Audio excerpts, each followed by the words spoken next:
इस वक्त की बड़ी खबर बांग्लादेश हिंसा पर सामने आ रही है। हिंसा पर एक्शन में अब इंडियन आर्मी आ गई है। दोनों देशों के सेना प्रमुख में बातचीत होने की बात यह भी सामने आई है। हादी की मौत के बाद हिंसा भड़क उठी है बांग्लादेश में, और इस बीच ये बड़ी खबर कि बांग्लादेश को लेकर अब भारत भी एक्शन मोड में है। दोनों देशों के सेना के जो प्रमुख हैं उनमें बातचीत होने की भी खबर है। इस खबर पर बातचीत के लिए हमारे साथ चेतन जुड़े हैं। चेतन, एक तरफ बांग्लादेश जल रहा है, सुलग रहा है, राख होने की कगार पे है, लेकिन इस बीच अब खबर यह आ रही है कि भारत और बांग्लादेश के बीच कोई बातचीत होने वाली है।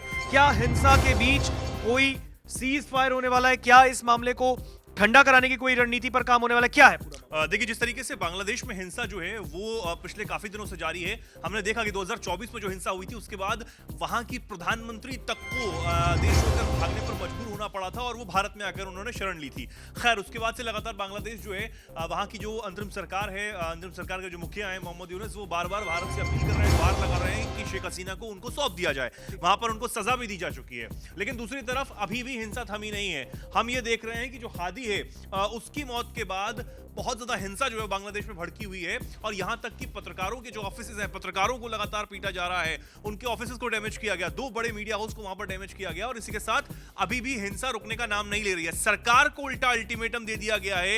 ऋतिक, ये खबर सामने आई, हालांकि जब सुपुर्दे खाक किया गया यूनिवर्सिटी परिसर में उस्मान हादी के शव को, वहां पर लाखों लोग जो हैं जनाजे में जुटे हुए थे। इस दौरान अंतिम सरकार के जो मुख्य सलाहकार है मोहम्मद यूनुस भी हादी के जनाजे में शामिल हुए, और उन्होंने ये कहा है कि ये ढाका ट्रिब्यून के हिसाब से हम आपको बता रहे हैं कि उन्होंने कहा है कि आज हजारों जो लोग हैं वो जुटे हैं, देश और विदेशों में मौजूद बांग्लादेश के लोग हादी के बारे में सुनने का इंतजार कर रहे हैं। बहुत सारी बातें उन्होंने कही हैं। सरकार को अल्टीमेटम मिला है।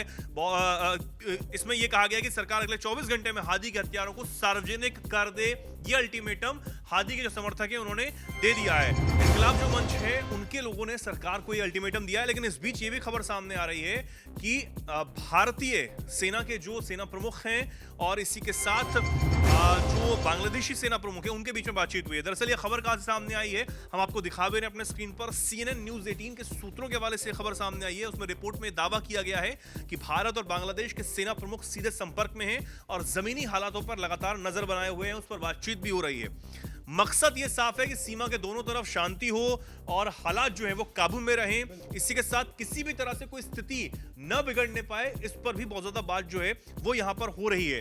बांग्लादेश के जो सेना प्रमुख हैं वकार उज जमा ने भारतीय सेना प्रमुख को यह भरोसा दिलाया है कि बांग्लादेश में मौजूदा जो सभी भारतीय हैं और इसी के साथ भारतीय ठिकाने हैं, जो भी इन्वेस्टमेंट भारत ने कर रखा है, वो पूरी तरीके से सुरक्षित यहां पर हैं और रहने भी चाहिए। यह भारत की तरफ से यहां पर कह दिया गया है।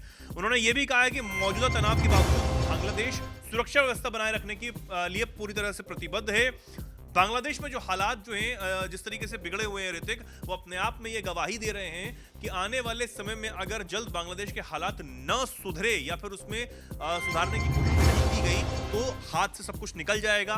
फरवरी 2026 यानी कि अब से सिर्फ 1 से 1.5 महीने के बाद ही बांग्लादेश में चुनाव कराने की बात सरकार की तरफ से, अंतरिम सरकार की तरफ से कही गई थी, लेकिन आप देखिए उस चुनाव की तारीखों से पहले ही हिंसा बांग्लादेश में इस कदर से दोबारा से भड़की है कि वहां पर अल्पसंख्यकों को दोबारा से निशाना बनाया जा रहा है।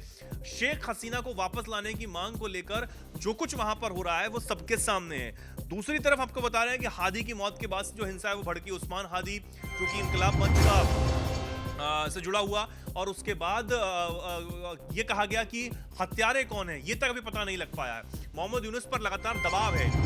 कुछ घंटों का अल्टीमेटम यहां पर सरकार को दे दिया गया है कि अगर इतनी देर तक हमारे पास ये हत्यारे सार्वजनिक रूप से नहीं आते हैं तो सरकार के साथ भी कुछ भी हो सकता है। यानी कि मोहम्मद यूनुस ने उनके जनाजे में जाकर कहीं ना कहीं ये दिखाने की कोशिश की है कि वो उनके साथ में है, और उनको ये समझ आ रहा है कि कितना बड़ा दबाव जो है अब वहां की अंतरिम सरकार पर है। लेकिन इस बीच ये भी बड़ी बात है कि भारत ने हर वक्त जो है वो नजर बनाई हुई है। अगर हम ये सूत्रों के हवाले से जो CNN न्यूज 18 के जो सूत्र हैं उनके हवाले से हम खबर को देखें तो भारतीय सेना प्रमुख लगातार संपर्क में बने हुए वहां पर सेना प्रमुख के, और ये सुनिश्चित करवा रहे हैं कि वहां पर जो भी भारतीय संपत्ति है उसमें तोड़फोड़ नहीं होनी चाहिए, उनको नुकसान नहीं होना चाहिए। इसी के साथ ये भी सुनिश्चित किया जा रहा है कि जो और लोग हैं कि अल्पसंख्यकों को कैसे जो है वो बचाया जा सके। हालांकि भारत ने हमेशा से इस बात को लेकर स्टैंड लिया है। पहले भी जब हिंसा की खबरें लगातार सामने आ रही थी अल्पसंख्यकों के खिलाफ, तब भी भारत ने इस बात को कहा था कि इस हिंसा को तुरंत रोका जाना चाहिए। इस हिंसा को कैसे रोक सकते हैं इस पर आप काम करिए। इसके साथ हमको याद है हमने वो खबर की थी कि जो शशि थरूर है कांग्रेस सांसद केरल से, उन्होंने कहीं ना कहीं वो भड़के भी थे जो बांग्लादेश में हिंसा हुई थी, और इसी के साथ उन्होंने तो नसीहत भी दे डाली थी मोहम्मद यूनुस को कि आप कैसे इस हिंसा को रोक सकते हैं। उन्होंने कहा था कि जो भी उच्चायुक्त हैं उनका जो है वो भरोसा जीतिए, तमाम जो भारतीय हैं उनका आप भरोसा जीतिए, जो छात्र हैं उनका आप भरोसा जो है वो उन्होंने भी संवाद करने की बात कही थी। संवाद करने की बात कही थी, और संवाद से ही तमाम जो हल है वो निकाले जा सकते हैं।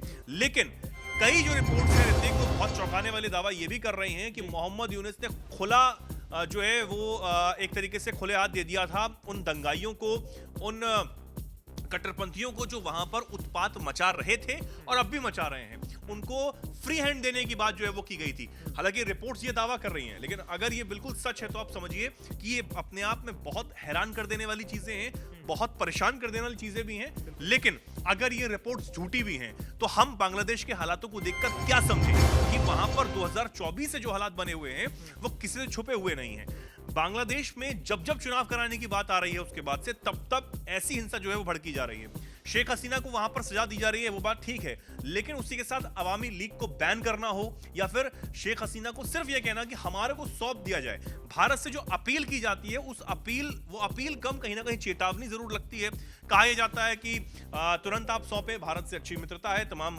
दोस्ती की दुहाई दी जाती है, लेकिन हमें यह पता है कि शेख हसीना अगर इस वक्त वहां जाती है तो उनके साथ क्या होगा। अब बात आती है उस्मान हादी, जो कि इस बार जो हिंसा भड़कने की बात की जा रही है, उस्मान हादी कौन था?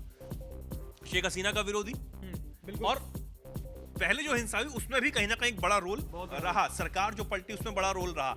अब वो कौन अननोन मैन है जिसने उसकी हत्या की है, उस व्यक्ति की, हादी की, तो ये अपने आप में एक बड़ी बात है, ये जांच का विषय है। लेकिन ये जांच शायद तभी संभव निष्पक्ष रूप से हो पाएगी जब वहां पर लोकतंत्र हो, लोकतंत्र की बहाली हो। और यही बात, उस लोकतंत्र की बात भी भारत हमेशा से कहता रहा है। भारतीय विदेश मंत्रालय ने भी इस बात को बार बार कहा है कि हम लोकतंत्र को जानते हैं, भारत को भी बड़ा लोकतंत्र है, और भारत में जिस तरीके की आजादी सबको बोलने की है, हर कोई अपनी बात रख सकता है, अपने तरीके से विरोध प्रदर्शन करता है, दायरे में रहकर करते भी और कर भी सकते हैं। लेकिन उसके बाद अगर बांग्लादेश में ये कुछ नहीं हो पा रहा है तो अपने आप में चिंता का विषय है। हालांकि भारत को भी कहीं ना कहीं इसमें, चाहे वो स्टैंड लेने वाली बात हो या फिर कहें कि बांग्लादेश के हालातों पर नजर बनाने वाली बात, तो ये हमेशा से भारत समझता है कि हमें अपने पड़ोसियों पर तो नजर रखनी ही चाहिए, क्योंकि पड़ोस है। नेपाल में जो हालात हुए वहां पर भी भारत की तरफ से एक जो कहें कि जो बयान है वो सामने आया था और मदद की बात की गई थी, प्रधानमंत्री ने खुद मदद की बात की थी,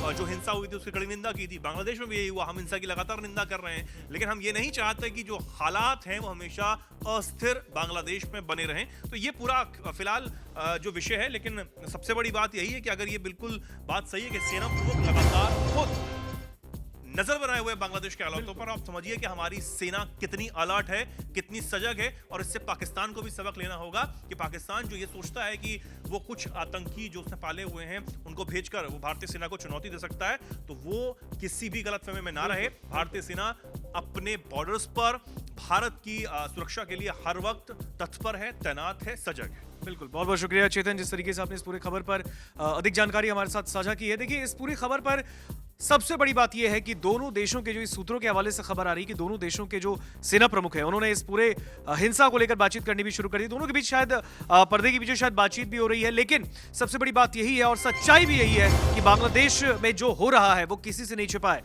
बांग्लादेश इस वक्त हिंसा की आग में साल भर के अंदर फिर झुलस रहा है, वो भी ऐसे वक्त पे जब 1.5 महीने बाद वहां पर आम चुनाव है, यानी कि इलेक्शंस होने। और सबसे बड़ी बात यहां पर यह है कि हादी की मौत को आखिर मोहम्मद यूनुस की सरकार तमाशा बनाने में क्यों जुटी है, क्योंकि कहीं ना कहीं एक तरफ उसको शहीद का दर्जा दिया जाता है, दूसरी तरफ सब जानते हैं कि उसकी कट्टरपंथी सोच की वजह से आज उसका ये हश्र हुआ। लेकिन इस पूरे मामले के बीच अब आपका क्या कहना है, कमेंट सेक्शन में हमें बताइए।